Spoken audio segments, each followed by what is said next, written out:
పరిశుద్ధ నామమునకు మహిమ కలుగునుగాక. క్రీస్తునందు ప్రియ దేవుని బిడ్డలారా, ప్రభువైన యేసు క్రీస్తు పరిశుద్ధ నామములో మీ అందరికీ ఈ ఉదయకాల శుభములు తెలియచేయచ్చు ఉన్నాను. ఈ దినమంతయు మీకు మీ కుటుంబానికి దీవెనకరముగాను ఆశీర్వాదకరముగాను దేవుడు అనుగ్రహించాలని మీ కొరకై ప్రార్థిస్తూ ఉన్నాను. నేటి దినం కొరకు ఏర్పాటు చేయబడిన దేవుని వాక్యము ఫిలోమోను పత్రిక 1వ అధ్యాయము 10వ వచనం. క్రీస్తు యేసు ఖైదీనయ్యున్న పౌలను నేను ప్రేమను బట్టి వేడుకొనుట మరి మంచిది అనుకొని, నా బంధకములలో నేను కనిన నా కుమారుడగు ఒనేసిము కొరకోసరము నిన్ను వేడుకొనుచున్నాను.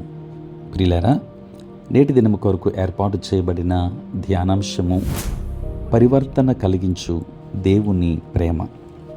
ప్రియులారా, చదువుబడిన వాక్య భాగాన్ని మనం గమనిస్తే ఒనేసిమును గూర్చి ఈ పత్రికలో పౌలు రాస్తూ ఉన్నాడు.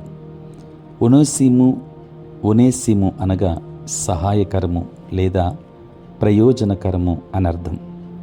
ఇతడు కొలస్సై పట్టణంలో బహు భక్తిపరుడకు ఫిలోమోను అనువాని ఇంట దాసునిగా లేక బానిసగా పనిచేస్తూ ఉన్నాడు.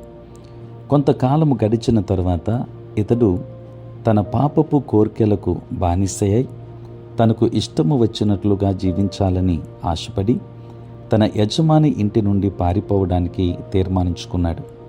అందువలన అతడు ఒకరోజు తన యజమాని ఇంటిలో నుండి కొంత సొమ్మును దొంగిలించి కొలస్సై పట్టణము నుండి ఆ రోజులలో విలాసవంతమైన జీవితం జీవించడానికి కేంద్రమైన రోమా పట్టణం చేరుకున్నాడు. అక్కడ తన దగ్గర ఉన్న సొమ్ముతో కొంతకాలం తనకు ఇష్టం వచ్చినట్లుగా జీవించాడు. చివరకు అతని దగ్గర ఉన్న సొమ్ము అయిపోగా తిరిగి దొంగతనానికి పాల్పడి దొరికిపోయినందున చెరసాలలో వేసి అతనికి ప్రభుత్వం శిక్ష విధించింది. అయితే అప్పటికే రోమా చెరసాలలో క్రీస్తు ఖైదీగా అపోస్తలుడైన పౌలు ఉన్నాడు.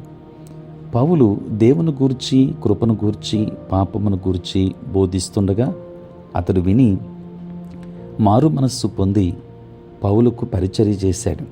అయితే పౌలు అతని చరిత్ర తెలుసుకొని తిరిగి తన స్నేహితుడు ఒనేసిముకు యజమాని అయిన ఫిలోమోను దగ్గరకు ఒనేసిము కొరకై లేఖ వ్రాసి పంపించాడు. ప్రియులారా, ఒనేసిము తన యజమాని దగ్గర నమ్మకముగా పనిచేసి ప్రభువు పిలుపు మేరకు బెరయా పట్టణంలో సంఘ కాపరిగా పనిచేసి క్రీస్తు కొరకు రోమాలో హతసాక్షి అయ్యాడు. దేవుని బిడ్డలారా, దేవుని ప్రేమను ఎరగక ముందు మనిషి లోకంలో జీవించి ఉండొచ్చు. అయితే ఆయన ప్రేమ తెలుసుకున్న తర్వాత ఒనేసిము వలె లోకం నుండి, సొంత ఇష్టాల నుండి ప్రభు దగ్గరకు మనం వస్తే ఒనేసిము వలె ప్రభు మనలను కూడా వాడుకుంటాడు.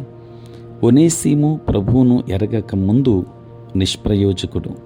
ప్రభువును ఎరిగిన తర్వాత అతడు ప్రయోజనకరమైన వాడు. క్రీస్తునందు ప్రియులారా, దేవుని ఎరగక నిష్ప్రయోజనమైన వారిగా ఉందామా? దేవుని ఎరిగి ప్రయోజనకరమైన వారిగా ఉందామా? మనలో దేవుని ప్రేమ పరివర్తన కలిగిస్తుంది కనుక దేవుని ప్రేమను కలిగి ఉందాం.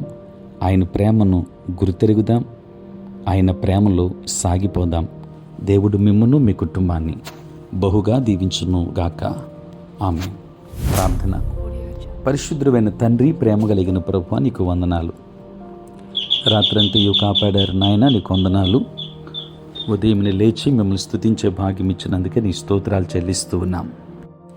ప్రత్యేకించి ఈరోజు పుట్టినరోజు, పెళ్లి రోజు జరుపుకొనుచున్న బిడ్డలను మీరు దీవించండి, ఆశీర్వదించండి. ప్రభువా, వారికి కావలసిన నూతన ఆశీర్వాదాలు దయచేయండి. ఎంతోమంది రక్షణ లేక నశించిపోతున్న వారు ఉన్నారు. వారికి కావలసిన రక్షణ భాగ్యాన్ని ఇవ్వండి నాయన.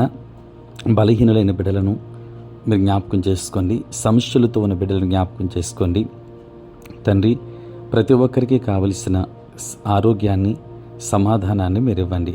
ప్రేమ కలిగిన ప్రభువా, ఎంతోమంది బిడ్డలు నాయన దూర దేశాలలో, దూర ప్రాంతాలలో ఉంటున్నారు. వారందరినీ కూడా జ్ఞాపకం చేసుకోండి. వారికి కావలసిన కాపుదలు ఇవ్వండి నాయన. హాస్పిటల్స్లో ఉన్న బిడ్డలను కూడా మీరు దర్శించండి, ఆరోగ్యవంతులుగా మీరు చేయండి నాయన. ఉద్యోగస్తులను, వ్యాపారస్తులను, కష్టపడి పని చేసుకుంటున్నటువంటి బిడ్డలను దీవించండి. చదువుకున్న బిడ్డలకు కావలసిన జ్ఞానమును ఇవ్వండి నాయన. ఆయా రంగాలలో పనిచేస్తున్న ప్రతి ఒక్కరిని కూడా మీరు దీవించమని ప్రార్థిస్తూ ఉన్నాము. ప్రభువా తండ్రి, ఈ ప్రాతకాలపు ధ్యానములలో ఏకీభవించుచున్న ప్రతి ఒక్కరి మీద నీ కృపహస్తము నుంచి ఆశీర్వదించమని, నీ సేవ పరిచర్య చేయుచున్న ప్రతి సేవకుని కూడా మీరు దీవించి వారి పరిచర్యలో తోడుగా ఉండమని యేసయ్య నామములో అడిగి వేడుకొనుచున్నాము తండ్రి. ఆమేన్. తండ్రి, కుమార, పరిశుద్ధాత్మ త్రియేక దేవుని దీవెన సదా మీకును మీ కుటుంబానికి తోడై ఉండును గాక. ఆమేన్.